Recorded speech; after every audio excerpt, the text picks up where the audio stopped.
Les invito para que hagamos oración. Te doy gracias porque eres bueno. Me acerco al trono de tu gracia para pedir de una manera especial que estés conmigo, me sustentes con tu Espíritu Santo y que tu Espíritu Santo ponga en mí la unción, la sabiduría, la inspiración para compartir, Señor, el mensaje de tu palabra. Te pido que me uses y quiero que me ayudes para hacer de bendición a tu iglesia. Es el plan, es el motivo de la predicación. Me pongo en tus manos en el nombre de Jesús. Amén. Pueden ocupar sus lugares.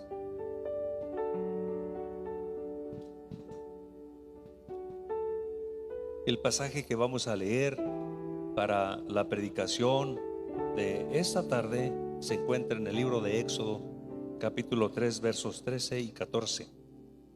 Puede prender su iPad, su celular.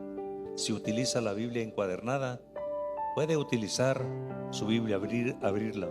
Libro de Éxodo es el segundo libro de las Sagradas Escrituras. Alguien dijo que Génesis significa principio y alguien más agregó Éxodo significa salida.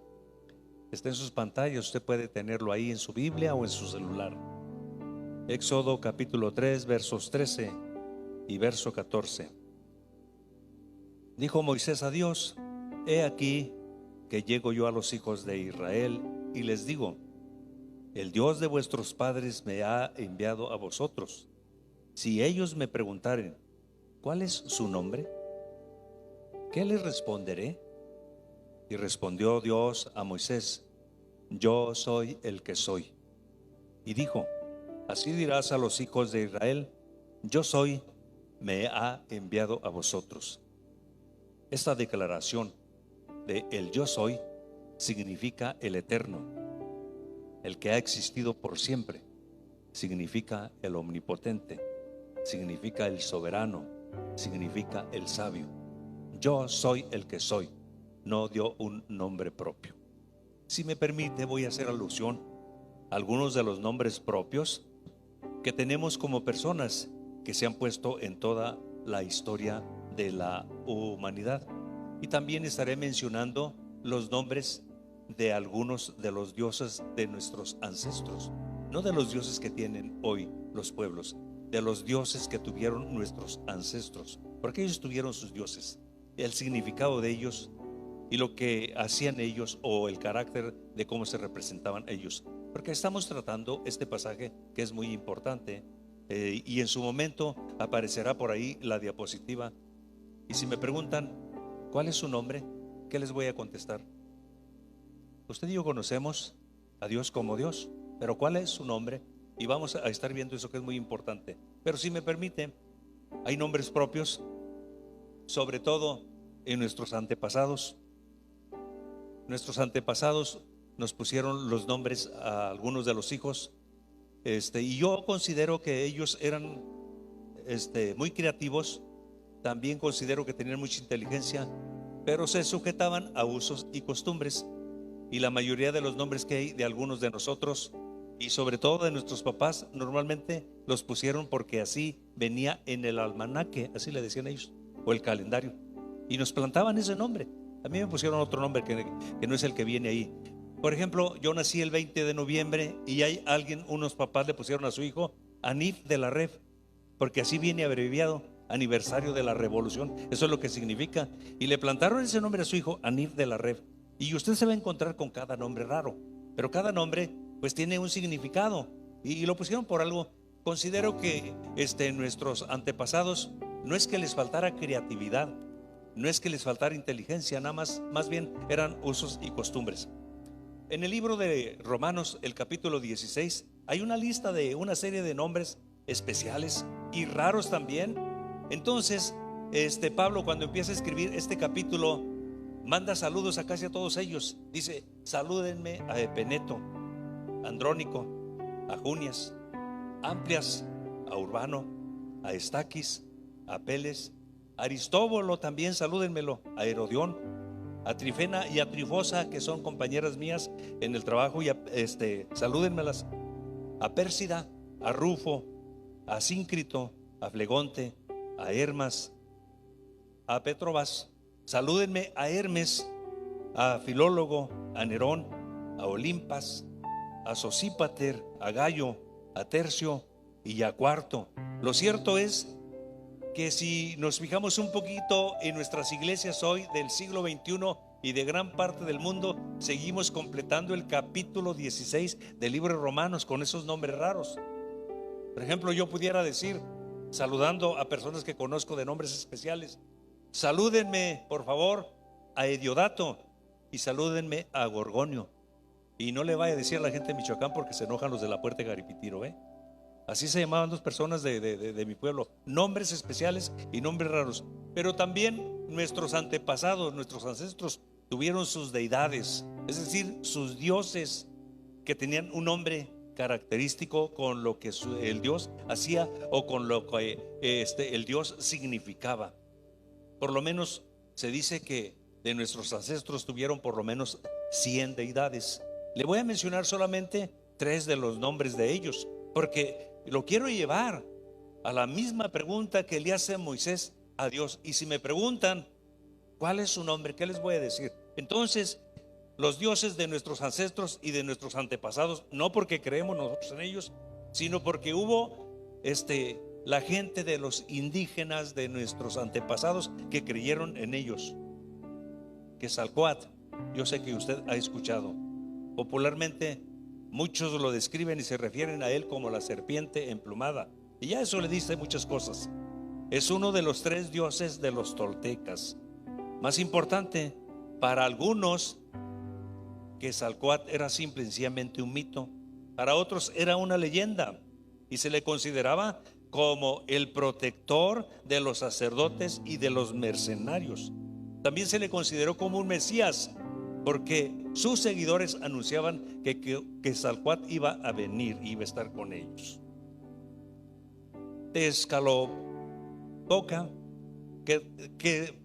Tezcatlipoca, otro de los dioses toltecas, era el hermano superior de Quetzalcóatl. Tenía potestad sobre la muerte. Sus seguidores creían que él participó en la creación de la humanidad. Los antepasados creían en ello. Era uno de los dioses favoritos de los jóvenes guerreros, porque les ayudaba en su batalla. Huitzilopochtli, uno de los dioses mexicas, algunos se refieren a él como colibrí zurdo o colibrí del sur.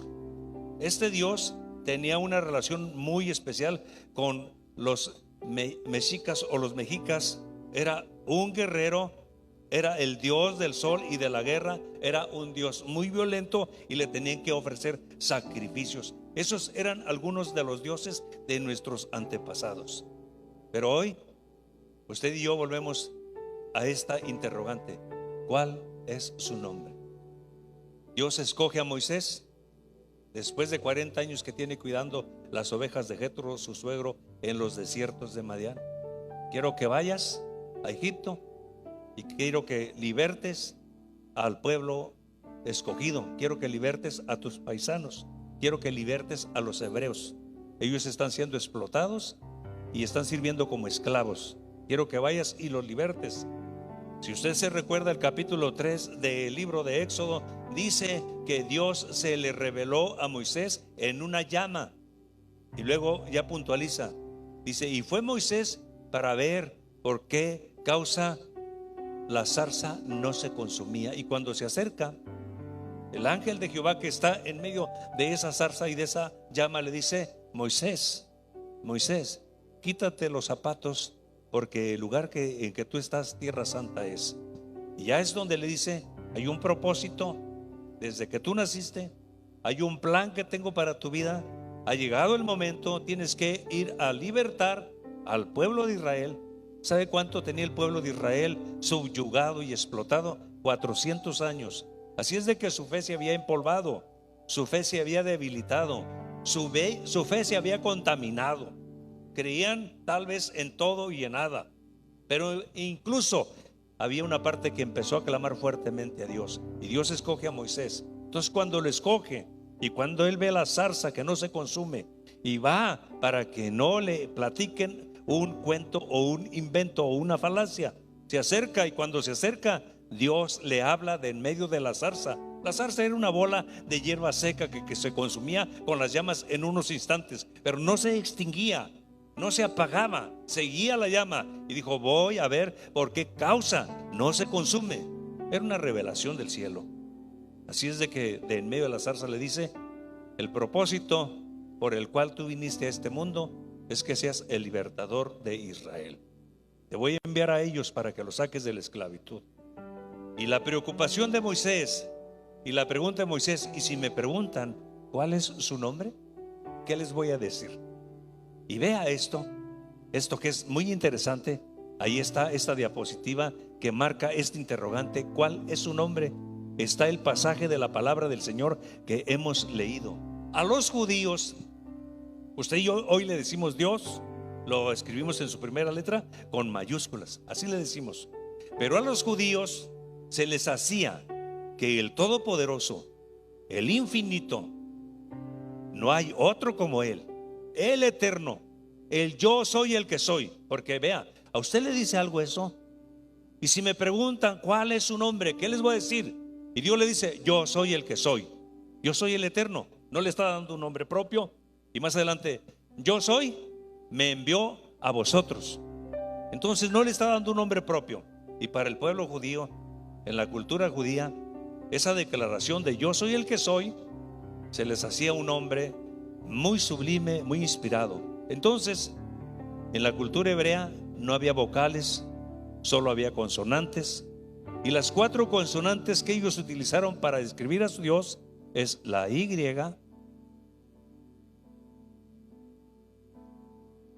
es la H muda, es la W y es otra vez la H.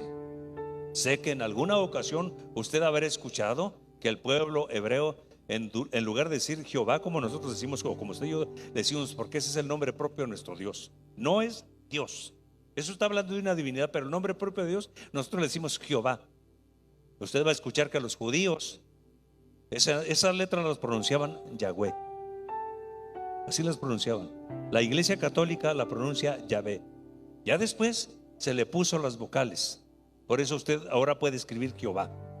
Pero los judíos, para el pueblo judío y para mismo Moisés, y se me preguntan cuál es su nombre, ¿qué les voy a decir? Y Dios le dice: diles que yo soy el que soy. Le está diciendo: yo soy el eterno, yo soy el todopoderoso, no hay otro. Soy el infinito, soy el omnipotente, soy el omnisciente, soy el omnipresente, soy el eterno. Diles que yo soy. Entonces ellos, para ponerle nombre al único Dios verdadero, utilizaron la Y, la H muda, la W, que suena como B, y la H muda, y lo empezaron a pronunciar Yahweh. Así lo pronuncian en el hebreo. La Iglesia Católica le dice Yahvé, y usted y yo le decimos Jehová. Esos son, o ese es el nombre que le dieron a nuestro Dios. Así es de que, ¿cuál es su nombre? Después, en las Sagradas Escrituras nosotros encontramos algunos nombres que le dieron así característicos a Dios para definir algunas partes de su carácter, algunas partes de su poder, o de la omnipotencia, o de la omnipresencia. Así es de que en esos nombres el pueblo judío le da un nombre al Señor: Jehová Elohim, o Jehová Elohim. Y este es un nombre que habla de algo muy particular. Saret, si quieres darle la siguiente diapositiva, por favor. Jehová Elohim, este es un nombre muy propio y es del que estaremos hablando. Después de decirle Jehová o Yahvé o Yahweh, Jehová Elohim o Jehová Elohim, que significa en el lenguaje que usted y yo hablamos, el creador. Luego tenemos el pasaje de la palabra del Señor, primer libro de la Biblia, Génesis capítulo 1, el verso 1. En el principio creó Dios los cielos y la tierra. La creó con su palabra, la creó con su poder. Dios mandaba y las cosas se hacían, las cosas sucedían. Y luego en el libro del Génesis encontramos la frase: y vio Dios que he aquí todo lo que había hecho era bueno en gran manera. Hoy los científicos, hoy los sociólogos, hoy los antropólogos, hoy la gente docta, la gente competente está descubriendo para qué sirven algunas plantas, para qué sirve incluso el veneno de la serpiente. Lo utilizan como antídoto, el veneno del alacrán. Y vio Dios que todo lo que había hecho, he aquí que era bueno en gran manera. Jehová Elohim, o Yahweh Elohim, el creador. Y voy a estar hablando de Dios como el creador, que es muy interesante, es muy importante. En el hebreo, el nombre Elohim, o el nombre de creador, o la palabra creador, aparece 2341 veces. Antiguo Testamento, en el hebreo, el creador, Elohim, aparece 2341 veces en el Antiguo Testamento nada más. Y el verbo, en el principio, creó, ese verbo, creó, está en singular, no está en plural.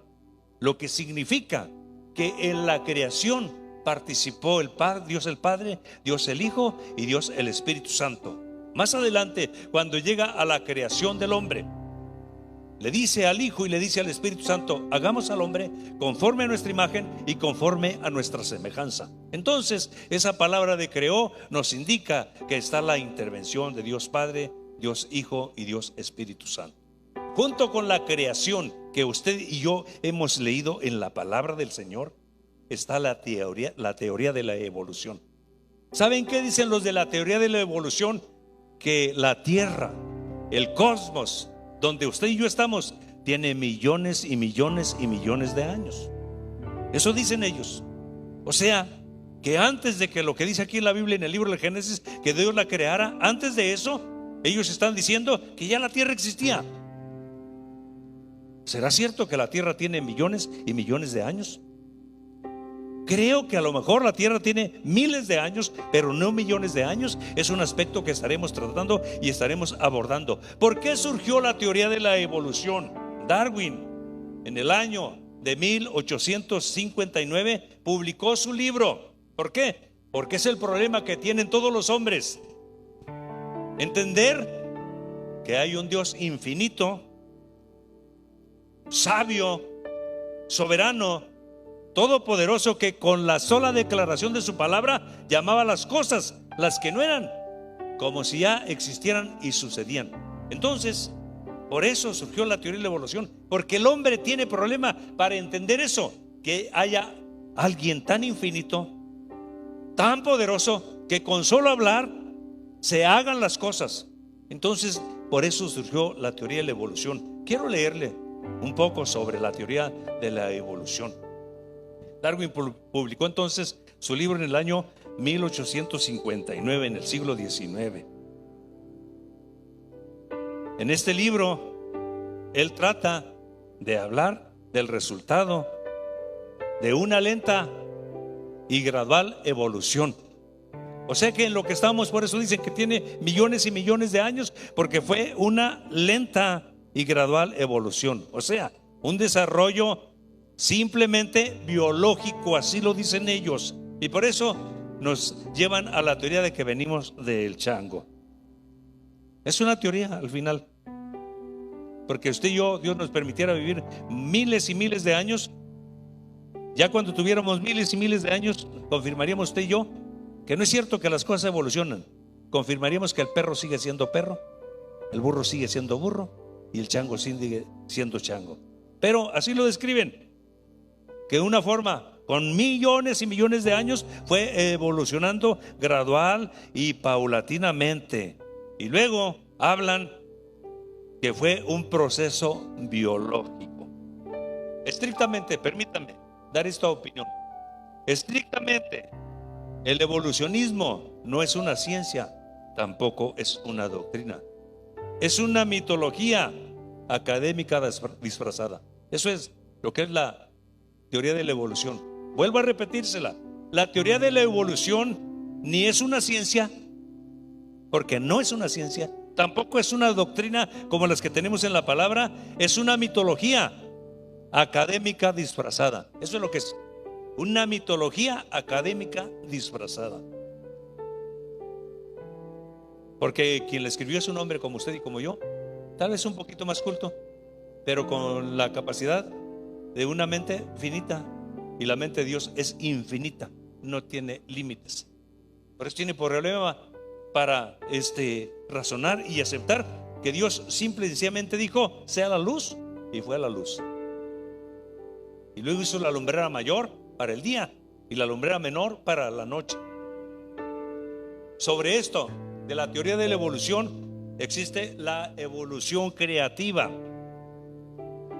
Le leo lo que dice la evolución creativa: tentativa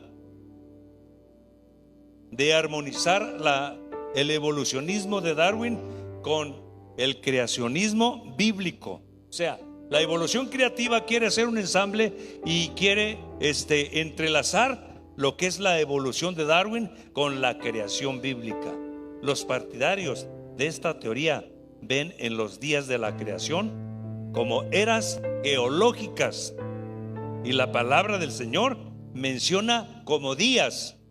Eso es muy diferente. Un día, y tienen problema. ¿Cómo es posible que en un día y con la sola palabra Dios haga todo lo que existe en el cielo y todo lo que existe en la tierra, y produzca la hierba semilla, y produzcan los árboles semillas según su género? ¿Cómo es posible? Y la palabra del Señor es muy importante. Entonces ellos dicen que son eras geológicas.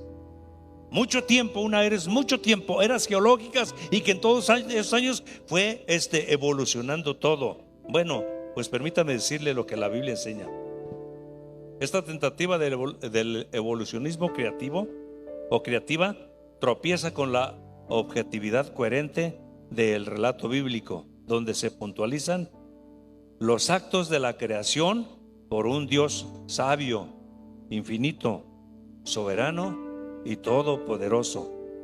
Estos no dependen de las eras geológicas, sino del tiempo determinado por el Todopoderoso, el cual está patentizado en las Sagradas Escrituras de la siguiente manera: como un día de 24 horas. Génesis capítulo 1, el verso 5. Usted lo va a ver, lo va a confirmar conmigo, que no son eras geológicas. Y una era, pues habla de miles de años. Quiero que vea lo que dice el libro del Génesis. Y llamó Dios a la luz día, y a la noche llamó tinieblas, y fue la tarde y la mañana un día. Estamos hablando de 24 horas. Mide el sol, la lumbrera mayor para el día, la lumbrera menor para la noche. Desde que Dios los creó, te marcan el mismo tiempo, te marcan 24 horas. No te marcan más, no te marcan menos. Ellos dicen que son eras geológicas, donde pasan muchos años. Pero vea lo que dice aquí la palabra del Señor. La palabra del Señor en la declaración de ese Dios infinito, soberano, sabio y todopoderoso. Y llamó Dios a la luz día, y a las tinieblas llamó noche, y fue la tarde y la mañana un día. Estamos hablando de 24 horas. En el principio creó Dios los cielos y la tierra. La creación de los cielos, bajo la declaración y el poder de nuestro Dios infinito, nos enseña lo siguiente: que la creación es reciente, hace miles de años, no millones de años. Usted ha escuchado, cuando escucha a la teoría de la evolución y supuestamente a los científicos que no se basan en la creación de la Biblia, que te dicen y nos dicen que la tierra tiene millones de años. O sea, nos están diciendo, ya existía antes. No, la tierra y los cielos y el mar existieron cuando Dios los creó, y no estamos hablando de millones de años. Debe tener de 10,000 años para acá. Cuando vamos a la Biblia, contamos más o menos entre 6,000 y 8,000 años. Es lo que tiene, no tiene millones. Y aplican, según sus experimentos y sus inventos, el carbono 14 para medir el tiempo que tienen las cosas. Una nota por ahí que me tocó leer: le aplicaron el carbono 14 a un cangrejo, y resultó que tenía 8 o 10 millones de años que había muerto, y el cangrejo todavía iba de reversa, todavía iba caminando. Se equivoca. El mortal se equivoca, tiene problema. Así es de que por principio de cuentas, cuando hablamos en el principio, creó Dios los cielos y la tierra. Quiero decirle que no tiene millones y millones, como la mente del hombre trata de explicarlo, en los términos de eras geológicas. No es eso. La Biblia habla que en 6 días Dios creó todo y tiene menos de 10,000 años. Eso es lo que nos enseña, entre 8,000 y 10,000 años. Creada por el omnipotente. ¿Cómo la creó Dios? La palabra en el hebreo que se utiliza para la creación es ex nihilo, sacado de la nada. Alusión a la creación divina de los cielos y de la tierra.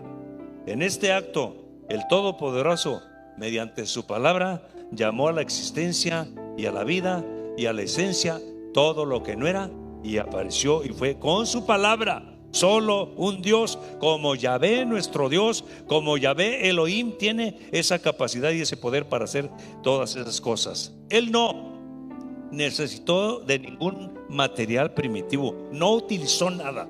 Por aquello que ellos dicen que ya existía, Él no necesitó de ningún material primitivo, no necesitó de nada original. Él tiene creatividad y ordenó a las cosas que fueran siendo y que fueran existiendo. Esa es la verdad.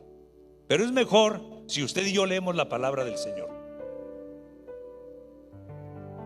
Le estoy dando argumentos de la ciencia, le estoy dando argumentos de la teoría de la evolución, le estoy dando argumentos de lo que piensa el hombre.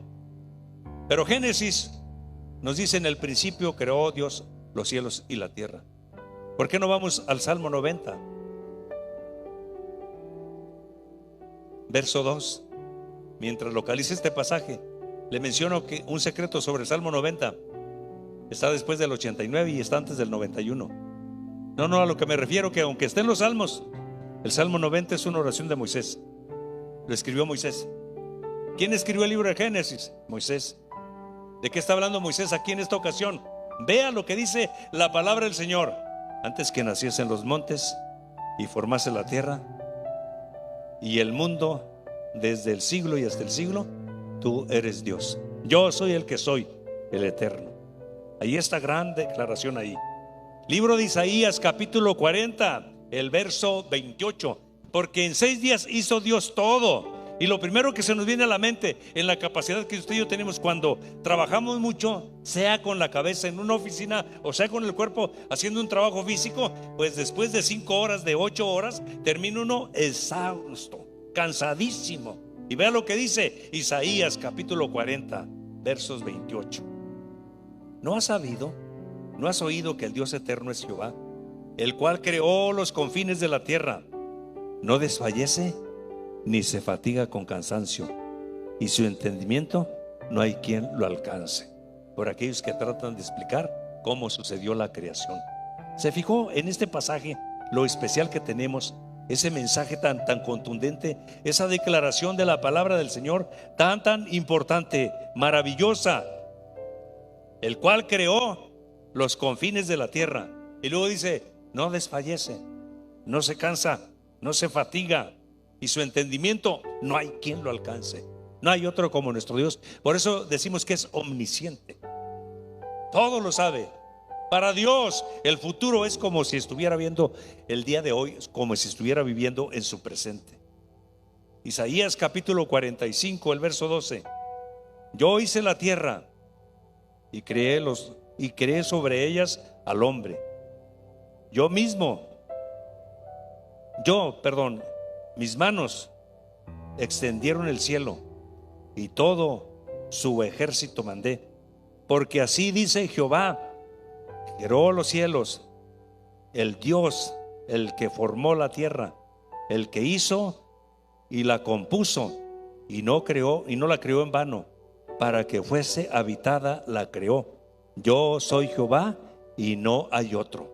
Y para que fuese habitada por el hombre y por todos los animales que hay en la tierra, para que el hombre subsistiera. Esta declaración es una declaración muy especial. Él hizo todo, pero no solamente lo hizo y lo dejó al azar, al ahí se va. Dios estableció leyes, estableció normas, estableció principios, estableció preceptos sobre la tierra. Pero lo entenderemos mejor si vamos al libro del Génesis, capítulo 1, verso 11 y verso 12. Estableció normas, estableció leyes para ello. Después dijo Dios: produzca la tierra hierba verde, hierba que dé semilla. Ahí está la propagación. Árbol de fruto, que dé su fruto según su género, que su semilla esté en él. Ahí está. Habla de la propagación, de que siga propagándose, de que sigan multiplicándose sobre la tierra. Y fue así. Produjo pues la tierra hierba verde, hierba que dé semilla según su naturaleza, y árbol que dé fruto según cuya semilla esté en él, según su género. Y vio Dios que era bueno. Todo era bueno en gran manera. ¿Y qué pasa cuando el hombre trata de ayudarle a Dios un poquito en las leyes que estableció, en las leyes que fijó en la creación? Porque él dijo: produzca la tierra, pero produzca la tierra hierba, hierba que dé semilla. Y está hablando entonces que con esa semilla se propaga. Usted y yo hemos visto que cuando hay un año árido, seco, que no llueve, la tierra está seca. Pero al año siguiente llueve, y enseguida usted y yo sabemos que empieza a brotar toda la hierba, porque ahí está la semilla. Algunas de ellas pues están sus raíces ahí abajo, pero brota, sale. Y dice: la hierba tiene que producir su semilla, se tiene que reproducir, se tiene que propagar. Los árboles tienen que producir fruto, fruto que lleve semilla y que se propaguen. Los hombres han hecho injertos. Usted sabe de eso, que los hombres hacen injertos. Pero cuando el hombre hace el injerto de una planta, de un manzano, tal vez en un tejocote o en otra, pues crece, se amalgaman, se entrelazan y crece. Y aquello que era en su tallo y en su raíz un tejocote produce la manzana, pero la manzana se hace híbrida. Y usted sabe que cuando se hace algo que se le nombra híbrido, pues ya no lo puedes sembrar, y si lo siembras no nace lo que era originalmente. ¿Por qué? Porque se está trastocando lo que Dios hizo. Produzca la tierra hierba verde, hierba que dé semilla. Produzcan los árboles fruto, fruto que lleven su semilla para que se propaguen, y es para la subsistencia del hombre. Hoy el hombre está muy preocupado y tienen mucha razón en lo que nos están diciendo, que tenemos que cuidar el planeta, que tenemos que cuidar la tierra, que le estamos afectando, que se está descongelando las partes donde están los polos, donde está todo el hielo, que está habiendo muchos cambios en el clima, y tienen razón. Pero junto con eso hay un poquito de mercadotecnia para todo lo que quieren darle el giro a nuestro país. Pero junto con eso, al final el hombre no podrá detener esto, porque la Biblia habla que el mundo está llegando a su fin. La Biblia habla del rapto de la iglesia. La Biblia habla de la segunda venida. Y la Biblia habla de todo lo que va a suceder en la tierra. Incluso dice que va a haber cielos nuevos y tierra nueva. Dice que los elementos serán pasados por el fuego y serán deshechos, ardiendo serán deshechos. Todo esto te menciona la palabra del Señor. Pero ahorita Dios tiene normas, pero también las normas están en un tope. Tienen su top ahí donde van a llegar, porque Dios tiene establecido el control de todo este mundo. Lo que nos están diciendo que cuidemos, sí hay que cuidar, pero junto con ello está la publicidad de la mercadotecnia, de otros artículos y de cambios que vienen, que nos quieren vender. Pero junto con ello sí debemos cuidar. Pero aunque cuidemos, Dios tiene establecido el fin de esta tierra, de este cosmos. Tiene el fin establecido, y esa es una realidad. Y el hombre, haga lo que haga, no va a poder detenerlo a su fin. Al final, la maldad del hombre es la que lleva a Dios a ponerle fin a toda una sociedad y a toda una humanidad. Vamos a leer, ya leímos en cuanto a la hierba y en cuanto a los árboles. Vamos a leer la palabra del Señor en cuanto a los animales y a los monstruos marinos que hay. Vamos a leer un poco para que vea esto, porque también Dios en eso puso límites, puso una marca muy especial. Libro del Génesis, capítulo 1, el verso 21. Y creó Dios a los grandes monstruos marinos, a todo ser viviente que se mueve, que las aguas produjeron según su género, y toda ave alada según su especie. Y vio Dios que era bueno. Y Dios los bendijo, diciendo: fructificaos y multiplicaos, llenad las aguas en los mares, y multiplíquense las aves en la tierra. Luego dijo Dios: produzca la tierra seres vivientes según su género, bestias y serpientes y animales de la tierra según su especie. Y fue así. E hizo Dios los animales de la tierra según su género, y ganado según su género, y todos los animales que se arrastran sobre la tierra según su especie. Y vio Dios que era bueno. Hasta en esto Dios puso límites. Y dentro de los límites que Dios puso, le comento lo siguiente. Usted sabe que tenemos los burros, tenemos los caballos y tenemos los mulos o las mulas. Le menciono esto porque Dios puso límites para que vea. Dice: según su género, según su especie, hasta ahí nada más se puede reproducir. Pero el hombre de repente mete su ayudadita y Dios le dice: hasta aquí. Yo tengo límites, tengo leyes. Cuando se cruza un burro con una yegua, les menciono la palabra en el griego de donde vienen, o la palabra original o su nombre original.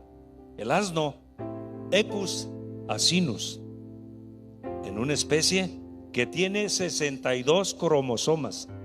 El burro tiene 62 cromosomas. La yegua, Equus caballos, tiene 64 cromosomas. Entonces el hombre cruzó el burro con una yegua y nació Equus mulus, o nació una mula o un mulo.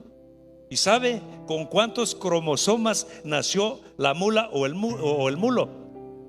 63, impar. Entonces, cuando usted cruza la mula con el mulo, ya no se pueden propagar, porque Dios estableció un límite según su especie y según su género.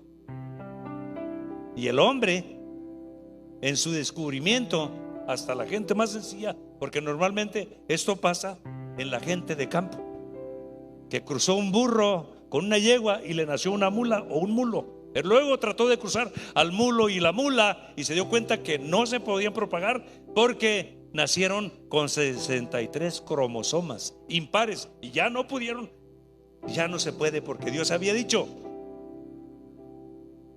con su género y con su especie, multiplíquense, llenen la tierra, pero con su especie y con su género. Y lo mismo pasa con las plantas también, porque tenemos un Dios que es sabio y poderoso y le puso límites. Sé que usted está pensando lo mismo que yo pienso. Y en el cielo o en los mares, ¿qué hizo Dios? ¿Cómo le hizo? Vamos a leer la palabra del Señor para que usted vea este pasaje especial. Libro de los Salmos, capítulo 33, versos 6 al 9. Quiero que vea esto, porque Dios tiene un orden, tiene leyes que rigen y guardan todo, que guardan el control de todo el cielo, la tierra, el mar. Y por la palabra de Jehová fueron los hechos los cielos, y todos los ejércitos de ellos por el aliento de su boca. Verso 7. Él juntó como un montón las aguas del mar, se las puso en su lugar, les puso límites. Hasta aquí llega el agua y de aquí para acá es tierra. Y Él pone en depósito los abismos. Tema a Jehová toda la tierra, teman delante de Él todos los habitantes del mundo, porque Él dijo y fue hecho, Él mandó y existió. Se nos ha enseñado a usted y a un servidor el movimiento de rotación y traslación, y se nos enseña que la tierra es redonda y que está. Y la pregunta es: ¿y por qué no se caen las aguas? Le puso límites, le estableció leyes. que un científico haga esto. Le puso límites, estableció leyes, estableció normas. Ese es al Dios a quien usted y yo servimos. Pero le comparto algo más. Luego dijo Dios, a Dios Hijo y Dios Espíritu Santo: hagamos al hombre, pongámosle nuestra imagen, pongámosle nuestra semejanza. Y la imagen y la semejanza en el hombre ni está en la raza, ni está en el color, ni está en el estatus. Hagamos al hombre, le dice a Dios Hijo y a Dios Espíritu Santo: hagamos al hombre, pongámosle nuestra imagen, pongámosle nuestra semejanza. Y creó al hombre. Luego el mismo Salmo 90: los días del hombre, dijo Moisés, son 70 o 90, o perdón, 70 o 80, y con toda su fortaleza es mucho trabajo, es mucha molestia, es mucho dolor. ¿Y usted no se ha preguntado por qué? Le puso tope. Antes vivía 900, casi los 1000 años, pero Dios le puso tope. Hasta aquí, 70, o vas a vivir 80. Pero los 70 y los 80 que vives, con todo, va a ser mucho trabajo, va a ser mucho dolor, va a ser mucha molestia. Lo vi en los últimos días que vivió mi padre. Iba a cumplir 91 años este año. Murió el 10 de enero de este año. Pero ya en su recta final, ¿qué sería? Yo creo como desde los 87, 88, donde quiera se caía. No le respondían los pies. Donde quiera se caía. Andaba golpeado de sus manos, de su cuerpo, de su cara, de su cabeza. Los golpes en su cara o en su cabeza se ven muy feos. Me tocó verlo con mi suegra, cómo se fue acabando. Se fue apagando sola su vida. Cómo sufría, cómo se quejaba por los dolores. 70 o 80, hasta ahí Dios estableció límites. Le pongo el ejemplo y lo voy a hacer con todo respeto. Imagínese si viviéramos millones de años, porque después de la raza caída quedamos sujetos al cansancio, quedamos sujetos a las enfermedades, y vivir miles y miles de años enfermo. Yo le pregunto, ¿tiene sentido esto? Gastándote hasta lo que no tienes para atenderte con los médicos, en los hospitales, porque al final hasta eso, para curarnos, también eso es un negocio, y lo digo con todo respeto. Entonces imagínate vivir miles y miles de años. Pero te pongo otro ejemplo. Un sicario que sume a los papás en el dolor porque les matan a los hijos o a las hijas, o les secuestran a los hijos para matarlos, viviendo miles y miles de años. Y Dios dijo: no, son 70 u 80, con sus pequeñas excepciones. Dice, pero ellos van a confirmar que es dolor, mucho dolor y mucha molestia. Salomón lo describe de forma más poética. Cuando vas llegando a los 70 o a los 80, Salomón lo escribe de forma muy poética en el libro del Cantar de los Cantares. Dice: antes que se cansen los que miran por las ventanas, antes de que la tórtola ya no cante. Y no es que la tórtola ya no canta, es que se acabó el oído. Dijo un señor del pueblo, dijo: antes los gallos cantaban re bonito, hoy nada más abren el pico. No, es que se cansan, ya se le acabó el oído. Antes que el almendro florezca, antes de que tiemblen los guardas fuertes. Él lo escribe de forma poética. Hasta eso Dios estableció leyes. Se imagina enfermos por miles de años y gastándote todo lo que ganas para atenderte en un hospital. Dijo: no, nada más 70 o 80. Y los últimos años van a ser de mucho trabajo, van a ser de mucha molestia, van a ser de mucho dolor. Ni el que los vive está preparado, y tampoco los hijos, porque los hijos ya tienen su familia, cada quien tiene su ocupación, y todos hemos visto que pasan cosas raras. Pero hasta ahí Dios le estableció normas, estableció leyes. Por eso te digo una cosa: lo mejor que nos pudo haber sucedido a ti y a mí es haber conocido a Dios como el Creador.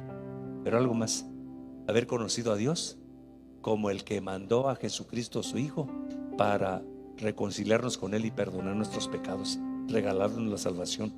Porque entonces si morimos a los 70 o a los 80, ¿sabes qué es lo que pasa con nosotros? Solo estaremos durmiendo. La Biblia lo habla, y no es un sentido de que sea algo simbólico, es una realidad. Se murió Lázaro y Jesucristo les dijo a sus discípulos, Lázaro tenía 4 días de muerto, dice, vamos para despertar a Lázaro porque duerme. ¿Acaso no dice Pablo? Tampoco queremos, hermanos, que ignoren acerca de los que duermen, porque los muertos en Cristo resucitarán primero. Luego nosotros, los que vivimos, los que hayamos quedado, seremos arrebatados juntamente con ellos para recibir al Señor en el aire, y así estaremos para siempre con el Señor. Es la palabra del Señor. Así es de que lo más glorioso es que tú y yo conocemos cuál es el nombre de Dios, conocemos que es el Creador, le conocemos como nuestro Salvador, y tenemos la verdad de la doctrina. Jehová Elohim, el Creador, Él nos creó, y hoy tú y yo somos criaturas, y por ser criaturas somos hijos de Él. Pero por haber aceptado su palabra y aceptar a Jesucristo en nuestro corazón, somos hijos transformados y redimidos. Somos hijos por adopción. Es el término que se maneja en el Nuevo Testamento, pero la palabra adopción significa que Dios nos dio el mismo derecho, el mismo privilegio que el pueblo escogido, que el pueblo judío. Somos hijos de Dios ahora. Somos su creación. Y somos hijos porque la sangre de Jesucristo nos ha limpiado de nuestros pecados. Y esto es lo más maravilloso, lo más especial que tenemos. ¿Quieren estar de pie? Quiero pedir al grupo de alabanza si vienen a este lugar.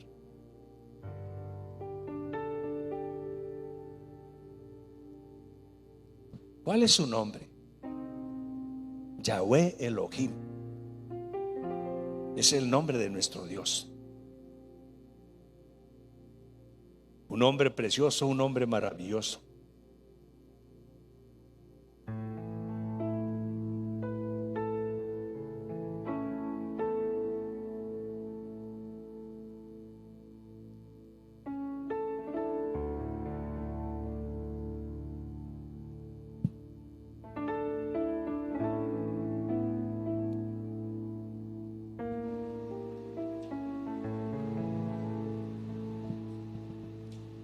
Si Él creó todo lo que existe en el cosmos, si Él creó todo lo que existe en el cielo, millones y millones de nebulosas, de galaxias, de estrellas, Dios las conoce todas por su nombre.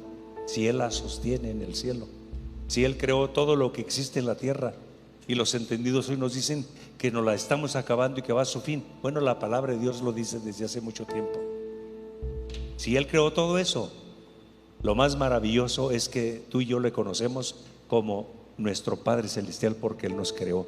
Le conocemos como nuestro Padre y como nuestro Redentor porque Él nos redimió por medio del mensaje de su palabra, nos llevó al conocimiento de Él y por medio de nuestro Señor Jesucristo. Y es lo más maravilloso, no alejarnos de Él, aferrarnos a Él, servirle con todo nuestro corazón. Escuche esta preciosa alabanza. Dios bendiga a las personas que se inspiraron para ponerle melodía a esta alabanza, a estas declaraciones de Jehová nuestro Dios como el Creador. Con solo hablar